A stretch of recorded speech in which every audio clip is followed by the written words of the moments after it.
নমস্কাৰ গাঁও চহৰ জিলাৰ খবৰলৈ আপোনাক স্বাগতম মই জয়ন্ত মাধৱ গোস্বামী ৰহাৰ ৰাষ্ট্ৰীয় ঘাইপথত দপদপাই জ্বলিল এখন ট্ৰাক মুহূৰ্ততে জুইৰ লেলিহান শিখাই আৱৰি ধৰিলে ট্ৰাকখন ৰাজপথতে চলন্ত ট্ৰাকত জুই দেখি হুৱা দুৱা লাগিল স্থানীয় লোক আৰু পথচাৰীৰ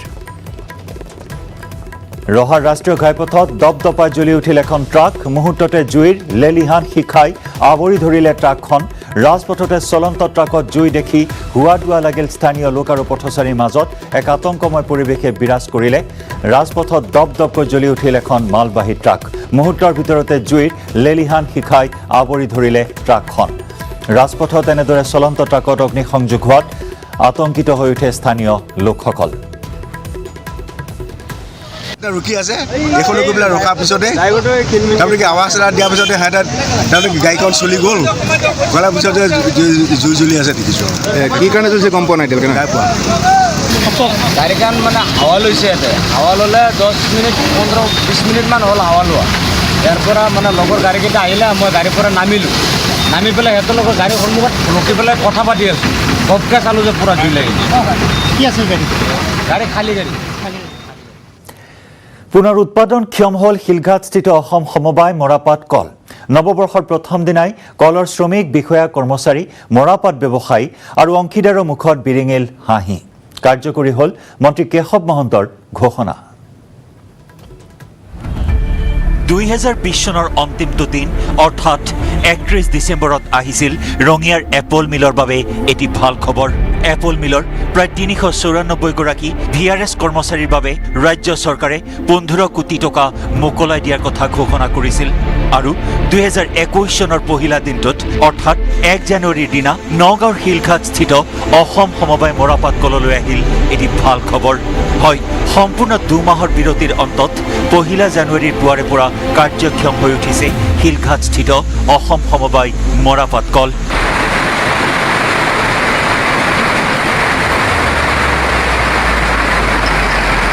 কলৰ শ্ৰমিক বিষয়া কৰ্মচাৰী মৰাপাট ব্যৱসায়ী অংশীদাৰ তথা কলিয়াবৰীয়া ৰাইজৰ মুখত হাঁহি বিৰিঙাই 1 জানুৱাৰীৰ পৰা পুনৰ চকা ঘূৰিল মৰাপাট কলৰ উল্লেখযোগ্য যে 2021 বৰ্ষৰ পহিলা জানুৱাৰীৰ পৰা পুনৰ উৎপাদন কাৰ্য আৰম্ভ হ'ব বুলি যোৱা 18 ডিচেম্বৰত আনুষ্ঠানিক ঘোষণা কৰা হৈছিল সকলো জল্পনা কল্পনাৰ ওৰ পেলাই শুকুৰবাৰে কলিয়াবৰৰ অসম সমবায় মৰাপাট কলৰ উৎপাদন কাৰ্য পুনৰ আৰম্ভ হ'ল পুনৰ উৎপাদন কাৰ্যৰ শুভাৰম্ভণি কৰে ৰাজ্যৰ জলসম্পদ মন্ত্ৰী তথা অসম সমবায় মৰাপাট কলৰ পৰিচালক মণ্ডলীৰ সভাপতি কেশৱ মহন্তই হিমন্ত বিশ্ব শৰ্মা ডাঙৰীয়াই আমাক 10 কোটি টকা অনুদান আগবঢ়োৱাৰ বাবে আমি মিলটো পুনৰ আৰম্ভ কৰাৰ কাৰণে যথেষ্ট সুযোগ পালোঁ বছৰৰ প্ৰথম দিনটো এটা গৌৰৱৰ দিন আমি আশা কৰিছোঁ ইয়াৰ যিখিনি বেমেজালি হৈ গ'ল ভৱিষ্যতে যাতে এই বেমেজালিখিনি নহয় আৰু পুনৰ কেতিয়াও বন্ধ নোহোৱাকৈ মিলটো যদি চলি যায় সেয়া আমি কামনা কৰিছোঁ ভৱিষ্যত দিনত অসম সমবায় মৰাপাট কলে অত্যাধুনিক হালেৰে আৰু যাতে সফলভাৱে আগবাঢ়ি যায় সেইটোৱে আমি কামনা কৰিছোঁ উল্লেখযোগ্য যে 2020 বৰ্ষৰ 2 নৱেম্বৰত এক অপ্ৰীতিকৰ পৰিস্থিতিৰ ফলত বন্ধ হৈ পৰিছিল কলটোৰ উৎপাদন কাৰ্য কলিয়াবৰৰ পৰা দিবাকৰ দাসৰ report news 18 Assam north east সোণাৰীত মেইন আইন উলংঘা দিচাং নৈত বিহ দি নিধন কৰা হৈছে মাছ নৈখনত বছৰেকত 3-4 বাৰ পৰ্যন্ত বিহ দি মাছ নিধন কৰে কোনো দুষ্ট চক্ৰই কিন্তু কাণ সাৰ নাই স্থানীয় মীন বিভাগৰ নতুন বৰ্ষত আপুনি মাছ ক্ৰয় কৰিছে নেকি তেন্তে সাৱধান আপুনি খাব পাৰে বিহযুক্ত মাছ নৱবৰ্ষক আদৰণি জনাই সকলোৱে এসাঁজ তৃপ্তিৰে খোৱাৰ প্ৰস্তুতি চলায় কিন্তু সাৱধান নহলে আপুনি পৰিব পাৰে বিপদত একাংশ অসাধু ব্যৱসায়ীয়ে নদীত বিহ দি নিধন কৰিছে মাছ এই মাছ বিক্ৰী কৰিছে বজাৰত সোণাৰীৰ দিচাং নদীত বিহ দি ৰৌ বৰালি চিতলকে ধৰি বহু সৰু বৰ মাছ নিধন কৰে একাংশ অসাধু লোকে কেৱল দিচাং নদীতেই নহয় চৰাইদেউ জিলাৰ দিয়ক টাউকা ডিৰৈ চফৰাই আদি নদীতো নিধন কৰে মাছ আজি ৰাতিপুৱা সেইফালৰ পৰা আহোঁতে দেখিছোঁ এই নৈখনৰ পৰা বৰালি চিতল পাভ যিখিনি মাছৰ কাৰণে বিখ্যাত সেইখন নৈখনৰ কাৰণে সেই মাছো আমাৰ মৰা পৰিলক্ষিত হৈছে। উপঙি থকা মাছখিনি ধৰা আহিছে আজি স্থানীয় ৰাইজে, অঞ্চলৰ ৰাইজে ধৰি এইখিনি ভক্ষণ কৰিছে, কিছুমানে বিক্ৰী কৰিছে বজাৰত। বছৰেকত ৩-৪ বাৰকৈ বিহ দি মাছ, কাছ আদি ধৰি বজাৰত বিক্ৰী কৰি আহিছে। বিহ দি মাছ নিধন কৰাৰ ফলত এই মাছ খাই বহু লোকৰ স্বাস্থ্যৰ প্ৰতি ভাবুকি আহি পৰিছে বুলিও অভিযোগ স্থানীয় ৰাইজৰ। এই মাছসমূহ খালে আমাৰ শৰীৰৰ বাবে ক্ষতিকাৰক, কিন্তু আজি প্ৰশাসনো নীৰৱ হৈ আছে, সকলো চাই বন বিভাগো নীৰৱ হৈ আছে, আৰু এই দুষ্কৃতিকাৰীক আমি অনতিপলমে কৰায়ত্ব কৰি দৃষ্টান্তমূলক শাস্তিৰ দাবী জনাইছোঁ। এনেদৰে মাছ নিধন কৰা কাৰ্য ৰোধ কৰিবলৈ মীন বিভাগক দাবী জনাইছে স্থানীয় লোকে। সোণাৰীৰ পৰা হানসিং পৌৰৰ report, news 18 Assam north east. স্বাৱলম্বিতাৰ উৎকৃষ্ট নিদৰ্শন ৰেচম বিভাগে কৰিব নোৱাৰা কাম কৰি দেখুৱালে বেচৰকাৰী সংস্থাই। মুগা পলু পালন কৰি আৰ্থিকভাৱে লাভান্বিত স্বেচ্ছাসেৱী সংস্থা। আন 10 জনকো দিছে কৰ্মসংস্থাপনৰ বাট। স্বাৱলম্বিতাৰ নিদৰ্শন ৰেচম বিভাগে কৰিব নোৱাৰা আঁচনি সম্পূৰ্ণ কৰি দেখুৱালে গোসাইগাঁও ঠাকুৰপুৰৰ এটা স্বেচ্ছাসেৱী সংস্থাই। মুগা পলু পালন কৰি আৰ্থিকভাৱে লাভান্বিত হোৱাই নহয়, আন 10 জনকো দিছে কৰ্মসংস্থাপনৰ বাট। হয়, ধুবুৰী জিলাৰ তামাৰহাট থানাৰ অন্তৰ্গত হৰিপুৰ গাঁওস্থিত হৰিপুৰ উদয়ন স্বেচ্ছাসেৱী সংস্থাই মুগা পলু পালন কৰি আৰ্থিকভাৱে লাভান্বিত হৈছে, লগতে নিবনুৱা যুৱকক দিছে কৰ্মসংস্থাপন, দেখুৱাইছে স্বাৱলম্বিতাৰ নিদৰ্শন। উল্লেখযোগ্য যে কোকৰাঝাৰ জিলাৰ গোসাইগাঁও মহকুমাৰ ৰেচম বিভাগে 1988-89 চনতেই হাতত লৈছিল মুগা পলু পালনৰ কাম, কিন্তু সেই আঁচনি ব্যৰ্থ হ'ল। 1988-89 চনৰ পৰাই ৰেচম বিভাগৰ এই চোম বাগিচাখন পৰিত্যক্ত হৈ পৰি আছিল। যোৱা কেইমাহমান পূৰ্বে হৰিপুৰ উদয়ন স্বেচ্ছাসেৱী সংস্থা নামৰ বেচৰকাৰী সংস্থাটোৱে ৰেচম বিভাগৰ পৰা এই বাগিচাখন লিজত লৈ আৰম্ভ কৰিলে মুগা পলু পালনৰ কাম। দেখিলে সফলতাৰ মুখ।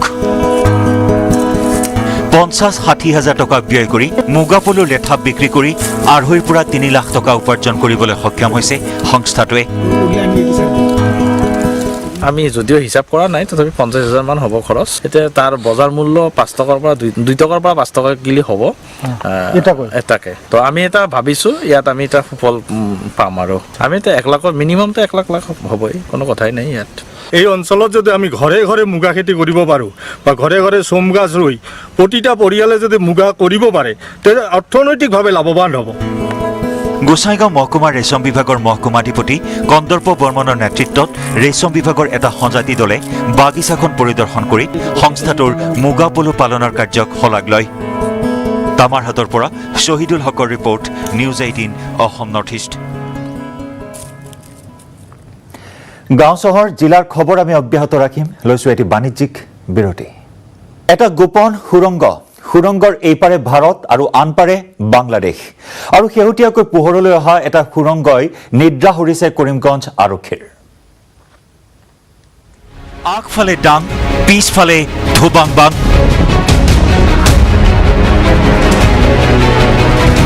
ওপৰত হাইটেক কাঁইটীয়া তাঁৰৰ বেৰ, তলত সুৰংগৰ শেষত বাংলাদেশ।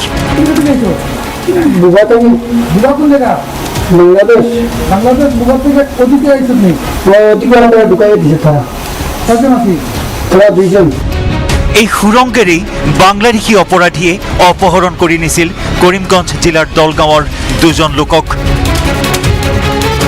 অপহৰণকাৰীৰ কবলৰ পৰা 2 অপহৃত মুকলি হৈ অহাৰ পাছতহে আৰক্ষী আৰু BSFৰ চকুত পৰিল গোপন সুৰংগ। অপহৰণৰ তদন্ত কৰিবলৈ অহা আৰক্ষীৰ চকুৰ আগতে সাংবাদিকৰ কেমেৰাত বন্দী হ'ল ভুক্তভোগী। সুৰংগৰে প্ৰৱেশ কৰিবলৈ ৰৈ থকা অনুপ্ৰৱেশকাৰী। एबडक्ट करके बॉर्डर के उस तरफ में ले गया था, तो उसी केस के इन्वेस्टिगेशन में हम लोग बॉर्डर के साइड में आए थे डिटेल्स में देखने के लिए क्या फैक्ट्स ऑफ द मैटर है। तो उसी का हम लोग टेरेन देख रहे थे, क्या टेरेन में क्या हुआ था नहीं हुआ था बॉर्डर में और क्या क्या है। ये थोड़ा टेरेन प्लस केस का इन्वेस्टिगेशन का मैटर, ये दोनों चीज़ को देखने के लिए आए थे। কাঁইটীয়া তাঁৰৰ বেৰৰ তলত গছৰ ঠানিৰে ঢাকি থোৱা সুৰংগৰ দৰেই ৰহস্যঘন অপহৰণ কাণ্ড। 27 ডিচেম্বৰত নিৰুদ্দেশ হৈছিল কৰিমগঞ্জ জিলাৰ দলগাঁৱৰ এলিমুদ্দিন আৰু দিলৱাৰ হুছেইন। দুয়োৰে বিচাৰ খোচাৰ চলি থকাৰ মাজতেই দিলৱাৰৰ ঘৰলৈ আহিল এলিমুদ্দিনৰ ফোন। বাংলাদেশত অপহৰণকাৰীৰ কবলত থকাৰ কথা জনাই 5 লাখ টকাৰ মুক্তিপণ গোটাবলৈ অনুৰোধ কৰিলে এলিমুদ্দিনে। সেই ফোন নম্বৰতে দৰ দাম চলালে দিলৱাৰৰ পৰিয়ালে। দৰদামত 5 লাখৰ পৰা 2 লাখলৈ কমিল মুক্তিপণ। তাৰ কিছুদিন পাছতেই সুৰংগৰ ইমূৰে আবিৰ্ভাৱ হ'ল এলিমুদ্দিন। সন্দেহবশতঃ আৰক্ষীয়ে জেৰা কৰোঁতেই পোহৰলৈ আহিল অপহৰণৰ আঁৰৰ বহু তথ্য। আৰক্ষীৰ তদন্ত চলি থাকোঁতেই এলিমুদ্দিনৰ দৰেই দিলৱাৰো উপস্থিত হ'ল দলগাঁৱৰ ঘৰত। সেই দিলৱাৰক সোধা পোছা কৰি চলোৱা তদন্ততে আৰক্ষীৰ চকুত পৰিল এই গোপন সুৰংগ। কেঁচু খান্দোতে সাপ ওলোৱাৰ পাছত নীলাম বজাৰ আৰক্ষীয়ে এলিমুদ্দিন আৰু দিলৱাৰক আটক কৰি অব্যাহত ৰাখিছে গোপন সুৰংগৰ তদন্ত। अंडर इन्वेस्टिगेशन है, इस पे तो हम कमेंट नहीं कर पाएंगे कैसे क्या हुआ है। হাইটেক কাঁইটীয়া তাঁৰৰ বেৰৰ তলত ওলোৱা গোপন সুৰংগই উদঙাই দিলে সীমান্তত অতন্দ্ৰ প্ৰহৰীৰ ভূমিকা লোৱা BSFৰ কামৰ নমুনা। কৰিমগঞ্জৰ পৰা গৌৰীশ নন্দীৰ report, news 18 Assam north east. নৱবৰ্ষৰ প্ৰথম দিনাই যোৰহাটৰ ঐতিহাসিক ঢেকীয়াখোৱা বৰনামঘৰত ভক্তৰ ভিৰ। মনোবাঞ্ছা পূৰণাৰ্থে ভগৱানৰ আশীষ ল'লে ৰাইজে। ধূপ চাকি জ্বলাই বিচাৰিলে নেদেখাজনৰ আশীষ। ৰিপৰ্ট আগবঢ়াই গাঁও চহৰ জিলাৰ খবৰৰ পৰা বিদায় লৈছো। নমস্কাৰ। নতুন আশা ন উদ্যমেৰে সকলোৱে আদৰিছে ইংৰাজী নৱবৰ্ষ। বছৰৰ পহিলা দিনটোত পুৱাৰে পৰা যোৰহাটৰ ঢেকীয়াখোৱা বৰ নামঘৰত অগণন ভক্তৰ ভিৰ। সমাজৰ মংগলাৰ্থে সকলোৱে বিচাৰিলে আশীৰ্বাদ। সকলোৱে চাকি বন্তি জ্বলাই শৰাই নৈবদ্য আগবঢ়াই নেদেখাজনৰ ওচৰত ল'লে আশীষ। ভগৱানৰ ওচৰত আশীৰ্বাদ বিচাৰিছোঁ যাতে সকলোৰে দিনবোৰ সুখৰ হওক, সুখ সমৃদ্ধিৰে ভৰি পৰক। এই নতুন বছৰটো যেন ভালে কুশলে যায়, সকলোৰে আমাৰ পৰিয়ালটো ভালে কুশলে যায় তাই কামনা কৰি আহিছোঁ। শৰাই এখন আগবঢ়াই নতুন বছৰটো আগুৱাই যাম বুলি ভাবিছোঁ। বছৰৰ পহিলা দিনটোত নামঘৰ পৰিচালনা সমিতিয়েও বন্তিত তেল ঢালি ন আশাৰে আশীষ ল'লে নেদেখাজনৰ ওচৰত। সমাজৰ অপ্ৰিয়া অপ্ৰীতিসমূহ আঁতৰোৱাৰ কামনা কৰিলে সকলোৱে। সকলোৱে জয় জয় ময় হওক, কোনো মাৰি মৰক দুৰ্ভিক্ষই যাতে কাকো দেখা নিদিয়ক। সকলোকে আমি আশীৰ্বাদ জনাই এই মহাপুৰুষজনাৰ অক্ষয় বন্তিত আমি সামূহিকভাৱে গুৰুজনৰ নামত উৎসৰ্গা কৰি শৰাই এখনি আৰু লগতে অক্ষয় বন্তিত তেল দিয়া হৈছে। কৃষ্ণ। ভক্তৰ ভিৰ পৰিলক্ষিত হয় ঐতিহাসিক শিৱদৌলতো। পুৱাৰে পৰা বিভিন্ন স্থানৰ পৰা আহি মহাদেৱৰ আশীষ ল'লে সকলোৱে। প্ৰায় 283 বছৰীয়া ঐতিহাসিক শিৱদৌলৰ এই পৰিৱেশে সকলোকে দিলে অনাবিল আনন্দ।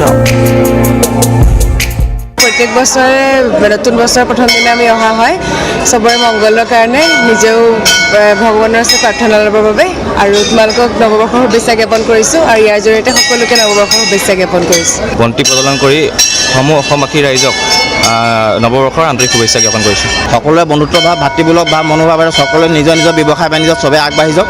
মই সেইটোৱে শুভকামনা চবকে অসমবাসী ৰাইজক জনাইছোঁ। ৰাজ্যৰ প্ৰান্তে প্ৰান্তে এনেদৰেই নতুন বছৰটোৰ আৰম্ভণিৰ দিনটোত সকলোৰে কুশল কামনা কৰি নামঘৰ মঠ মন্দিৰত অগণন লোকে ভিৰ কৰে। সকলোৰে আশা নতুন বছৰটোৱে কঢ়িয়াই আনক সুখ, শান্তি আৰু আনন্দ।